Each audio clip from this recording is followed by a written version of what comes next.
Y es que todo lo que no fue escritura fue basura para el cristianismo. Si Jesús hizo un montón de otras cosas. Todo lo que hizo Jesús, entonces, no vale.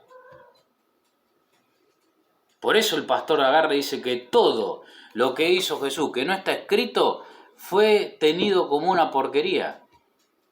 ¿Cómo va a decir eso un pastor evangélico siendo que Jesús es Dios? Y si Jesús durante su vida actuó y obró como Dios, todo lo que hizo Jesús es revelación. ¿Por qué manifestación de la acción de Dios? Pero todo lo que hizo revelado, lo que nadie vio. Todo no... lo que hace Dios es revelación. Pero y hay cosas todo. Que quizás nosotros no sabemos lo que haya hecho y no están escritas en las escrituras. Exactamente, y acá te lo está diciendo Juan, que Dios hizo un montón de cosas. Entonces vos no puedes decir que solamente vas a creer lo que está escrito, porque Jesús hizo otras cosas. Pero si Jesús hizo otras cosas, vos no puedes reducir el modo en el que Dios se ha revelado al mundo solamente por lo escrito, porque la predicación de la iglesia antes de poner por escrito los evangelios era oral. Y todo eso que se contó, ¿qué pasó? Mirá lo que dice el evangelio de Marcos. Ellos fueron a predicar por todas partes y el Señor los asistía y confirmaba su palabra con los milagros que lo acompañaban. Acá no está hablando ni de escritura, ni de Biblia, la confirmación del mandato del Señor, ¿qué es? La predicación. Y lo que confirma la predicación, o sea, la oralidad, la predicación, ¿qué es? Los milagros y los signos. ¿Qué demuestran los milagros y los signos? Que Jesús estaba con ellos, ¿sí? Ahora, si vamos al Evangelio de Lucas, muchos han tratado de relatar ordenadamente los acontecimientos. Muchos, dice, no solamente él. Muchos han tratado de relatar ordenadamente los acontecimientos que se cumplieron entre nosotros. Acordate que Lucas no es un discípulo directo de Jesús. Sí, no viene después. Bueno, entonces, ¿dónde recibe el Evangelio de Lucas? ¿A partir de qué? De la predicación. ¿Y qué pone por escrito Lucas? ¿Lo que le dijo Jesús? No, lo que recibió oralmente. Y encima dice que hay muchos que trataron de poner por escrito.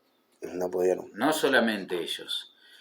Que se cumplieron entre nosotros, tal como nos fueron transmitidos por aquellos que han sido desde el comienzo testigos oculares.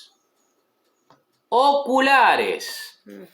Servidores de la palabra. Por lo tanto, la palabra de Dios no es lo que está escrito. Es lo que se predica, lo que se vivenció, lo que transmitió Jesús. Por eso, después de informarme cuidadosamente de todo desde los orígenes,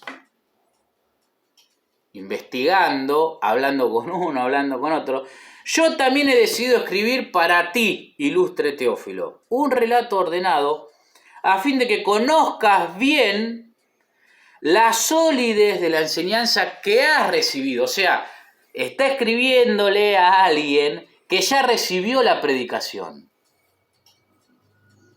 No surge la predicación de lo escrito, no surge la fe de lo escrito, sino que lo escrito ¿qué hace? Refuerza la solidez de lo que ya se ha predicado. Por lo tanto, la escritura es segunda, tercera, cuarta en orden a la generación de la fe, en orden a la predicación de la fe. Como dice Marcos, lo que está escrito acá es solamente lo necesario para que creamos. Y creyendo tengamos ¿qué? Vida eterna. Lo otro en orden a la fe, lo doctrinal, tiene que ser fruto de la tradición, de esas muchas cosas que hizo Jesús que no están acá. ¿Dónde están? En un montón de lugares. Mirá, hay un montón de cosas que no están escritas. Y si nosotros vemos lo que hace San Pablo, por ejemplo, en su predicación, dice que él da lo que ha recibido. Y lo que recibió lo recibió desde la oralidad, no lo recibió de la escritura. Conversión de San Pablo, vamos a Hechos de los Apóstoles.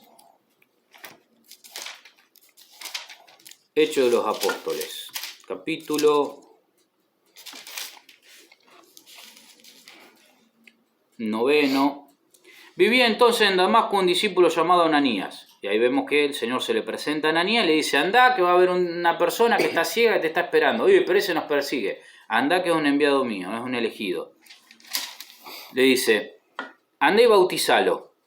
Yo le haré ver cuánto tendrá que hacerse, que tendrá que padecer por mi nombre. Ananías fue a la casa, le impuso las manos y le dijo, Saulo, hermano mío, el Señor Jesús le impuso las manos.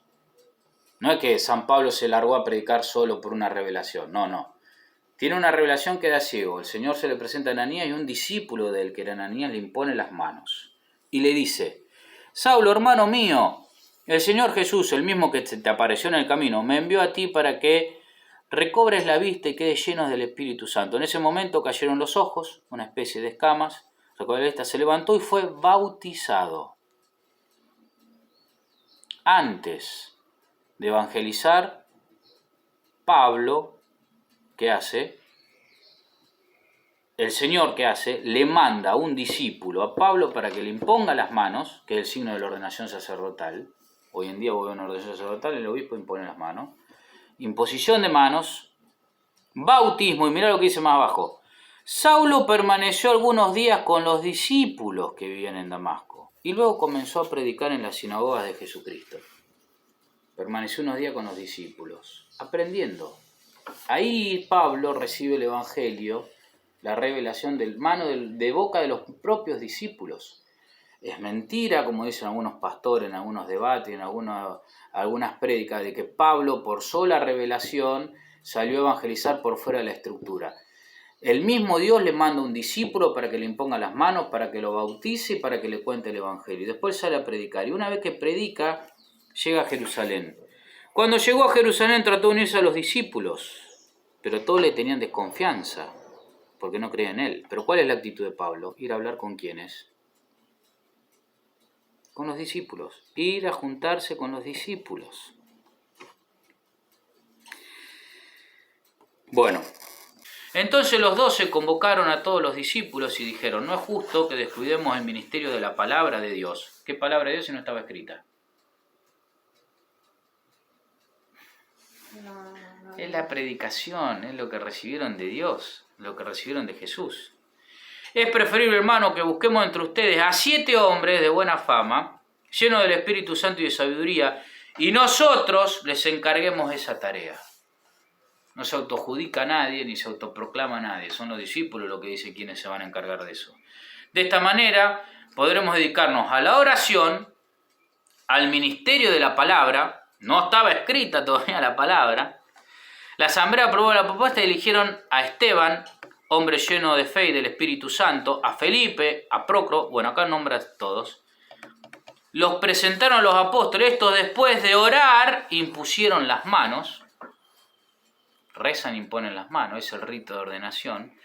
Así la palabra de Dios se extendía cada vez más. ¿Qué palabra? Si no estaba escrita.